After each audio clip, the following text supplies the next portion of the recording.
Adını andıkça doldu gözlerim, adına kurbanım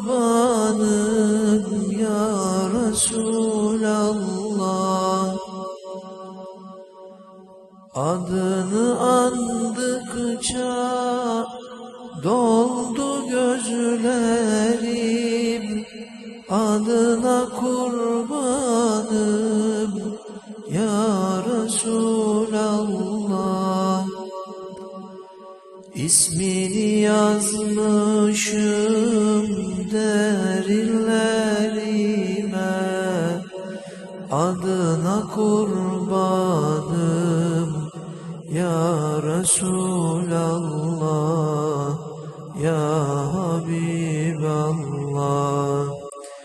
Aramızda engel var, gelemem ki Ravzana kurbanım ya Resul.